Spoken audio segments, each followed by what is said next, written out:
RSSുമായി ചേർന്ന് മത്സരിച്ചെന്ന പ്രതിപക്ഷ നേതാവ് വി ഡി സതീശന്റെ ആരോപണത്തിന് മറുപടിയുമായി മുഖ്യമന്ത്രി പിണറായി വിജയൻ. ശുദ്ധ അസംബന്ധം പറയാൻ മടിയില്ലാത്ത ആളാണ് സതീശനെന്നും അക്കാലത്ത് RSS ആക്രമണത്തിന്റെ ടാർഗറ്റായിരുന്നു താനെന്നും മുഖ്യമന്ത്രി പ്രതികരിച്ചു.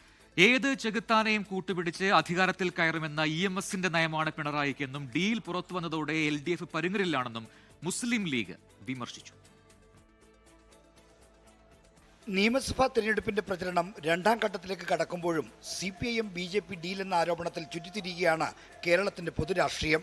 ഡീൽ വിഷയത്തിൽ പ്രതിപക്ഷ നേതാവുമായി നേർക്കുനേർ പോരാടുന്ന മുഖ്യമന്ത്രി ഇന്നും വി ഡി സതീശനെ തന്നെയാണ് ലക്ഷ്യമിട്ടത്. അത് ശുദ്ധ അസംബന്ധം പറയാൻ ഒരു മടിയും സതീശനും ഇല്ല എന്നുള്ളത് കാണിക്കുന്നതാണ്. 1977 അവിടുത്തെ സ്ഥിതി എന്തായിരുന്നു എന്ന് അന്വേഷിച്ച് നോക്കണം. ആക്രമണത്തിൻ്റെ ടാർഗറ്റായിട്ട് ഒന്ന് എന്നെ തന്നെയായിരുന്നു വെച്ചിരുന്നത്. അതായിരുന്നു കാര്യം.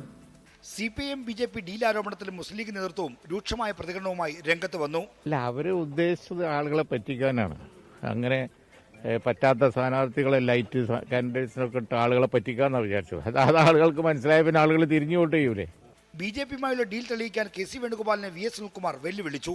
DCC പ്രസിഡന്റിനെയും അന്നത്തെ TN പ്രതാപനെയും സംഘടന നടപടിയെടുത്ത് എന്തുകൊണ്ടാണെന്നും അതോടൊപ്പം അന്ന് ഇവിടെ നടന്നിട്ടുള്ള ഈ തെരഞ്ഞെടുപ്പ് പരാജയത്തെപ്പറ്റി KPCC അന്വേഷിച്ച കമ്മീഷൻ റിപ്പോർട്ട് പുറത്തുവിടാൻ ബഹുമാന്യ KC വേണുഗോപാൽ തയ്യാറുണ്ടോ?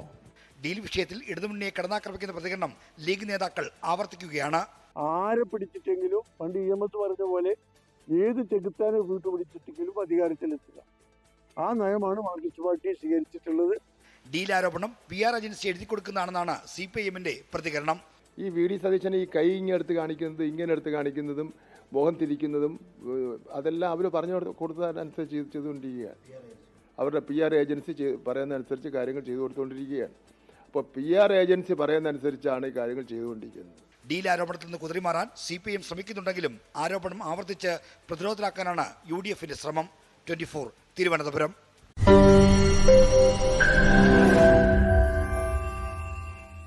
ലോകത്തെവിടെയായാലും ഏത് സമയത്തും 24 വാർത്തകളും ഓഗ്മെന്റഡ് റിയാലിറ്റി പാക്കേജുകളും എക്സ്പ്ലെയിനറുകളും വിശദമായി കാണാൻ ഞങ്ങളുടെ YouTube ചാനൽ നിങ്ങൾക്ക് സബ്സ്ക്രൈബ് ചെയ്യാം.